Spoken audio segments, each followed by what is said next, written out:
Everyone, welcome to my YouTube channel. और आज मैं आपको एक्सप्लेन कर रही हूँ episode 6 of the drama present is present. तो एपिसोड स्टार्ट होता है और हम वेजिकी को देखते हैं जिसके माइंड में फिर से वही पास्ट की मेमोरीज सारी रिपीट होने लगती हैं और वो भाग के घर से बाहर जाता है, जहाँ वह रास्ते में सिंगनैन और नीनिंग से टकरा जाता है। तो ये दोनों उससे पूछते हैं कि तुम कहाँ जा रहे हो, जिसका जवाब देते हुए जिकी बोलता है कि मैं यूनसिया के पास जा रहा हूँ। तो वो दोनों उसको जाने से रोकते हैं और बोलते हैं कि यूनसिया की डेथ को 1 साल हो गया है। ये बात सुनकर जिकी बिल्कुल हैरान ही रह जाता है। तो नीनिंग बोलती है कि यूनसिया को मरे हुए 1 साल हो गया, तुम कब इस सदमे से बाहर आओगे। जो सुनकर जिकी पूछता है कि यूनसिया की डेथ कब हुई। तो नीनिंग जवाब देते हुए बोलती है कि 22 मार्च 2024 को यूनसिया की डेथ हो गई थी, उसे उसके घर में ही मार दिया गया था। ये सुनते ही अब जिकी को याद आने लगता है कि इसी दिन को जब वह यूनसिया को उसके घर छोड़ने गया था तो यूनसिया को उसी के घर में किसी ने मार दिया था। याद आते ही जिकी खुद से कहता है कि कैसे हो सकता है, उसकी डेथ का टाइम बदल गया है और इतना कुछ करने के बाद भी यूनसिया की डेथ हो गई है। वह बहुत कंफ्यूज हो जाता है, फिर फोन में टाइम देखता है और जिसको देखते हुए बोलता है कि मेरे पास अभी भी 2 घंटे है यूनसिया को बचाने के लिए। वहीं अब हम प्रेजेंट सीन में आते हैं, जहाँ होश आते ही यूनसिया खुद को हॉस्पिटल में पाती है, जिसे जिकी यहाँ पर लेके आया होता है। वहीं इतने में नीनिंग भी वहाँ आ जाती है और यूनसिया से पूछती है कि अब तुम कैसा फील कर रही हो।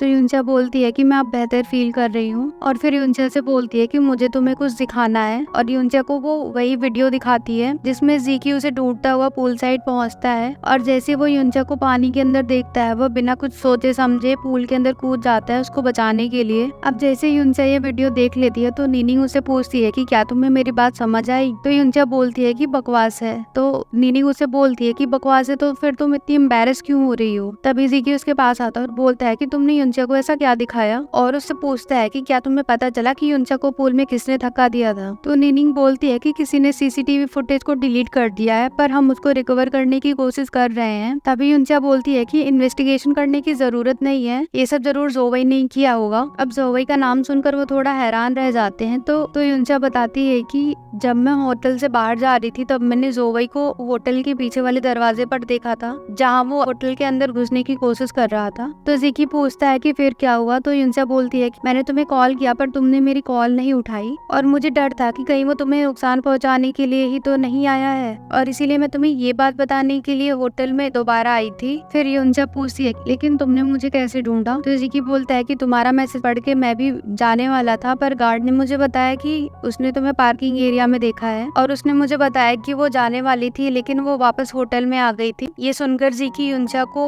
ढूंढते हुए पूल साइड आ जाता है और बोलता है कि मैंने फिर तुम्हारा वही ड्रेस का टैग देखा जो तुमने मुझे निकालने से मना कर दिया था और मैंने बस ऐसे ही तुम्हें ढूंढ लिया। तभी यूनसिया को याद आता है कि उसने अपना फोन तो जिकी की कार में ही छोड़ दिया है और वो यह सोचकर परेशान हो जाती है और वो जिकी से पूछती है कि तुम अपनी कार लेने के लिए लेक साइड होटल में कब जाओगे, मैं भी तुम्हारे साथ वहाँ जाना चाहती हूँ। ये सुनकर जिकी उसे इनकार कर देता है और अपनी कार लाने की जिम्मेदारी भी नीनिंग को दे देता है, जहाँ से नीनिंग अब चली जाती है। अब जैसे नीनिंग बाहर आती है, जहाँ पार्किंग एरिया के पास सिंगनैन खड़ा होता है और नीनिंग के आते ही उससे बोलता है कि तुमने फिर से मेरा पार्किंग एरिया ऑक्यूपाई कर लिया। तभी नीनिंग सिंगनैन को जिकी की कार किस देते हुए बोलती है कि जिकी ने तुम्हें उसकी कार लाने के लिए बोला है, और फिर नीनिंग सिंगनैन के ही कार में बैठ जाती है, जिसे देखकर सिंगनैन उससे बोलता है कि तुम ऐसा कैसे कर सकती हो, ये मेरी कार है और तुम जल्दी से बाहर आओ। पर नीनिंग उससे बोलती है कि तुम जल्दी से जिकी की कार वापस लेकर आओ लेक साइड होटल से, और ये कहकर वो वहाँ से चली जाती है। अब सिंगनैन जब लेक साइड होटल से जिकी की कार वापस लेके जाने ही वाला होता है, तभी यूनसिया के फोन पर एक कॉल आती है जिसे वो उठा लेता है। अब सिंगनैन ये कॉल उठा लेता है पर आगे से कोई भी जवाब नहीं देता है।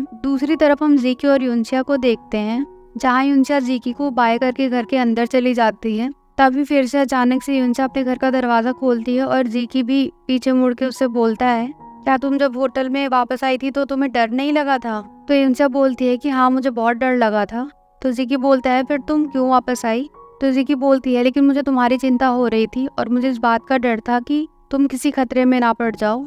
तभी जिकी के पास सिंगनैन की कॉल आती है, जहाँ सिंगनैन जिकी से बोलता है कि यूनसिया के दोस्त की कॉल आई है और उसने यूनसिया को घर के अंदर जाने से मना किया है। इतने में जिकी यूनसिया के पीछे किसी परछाई को देखता है और जल्दी से यूनसिया को बाहर खींच लेता है और उससे बोलता है कि तुम यहीं पर मेरा इंतजार करो। अब वो उसके घर में जाकर देखता है और बालकनी पर भी आता है पर उसे कोई नहीं मिलता। अब यूनसिया जिकी से बोलती है कि कहीं ये जोवई तो नहीं था। तो जिकी बोलता है कि ये कोई भी हो, लेकिन अब तुम यहाँ पर नहीं रह सकती, इस जगह पर तुम्हारी जान को खतरा है। और ये पार्ट यहीं पर समाप्त हो जाता है।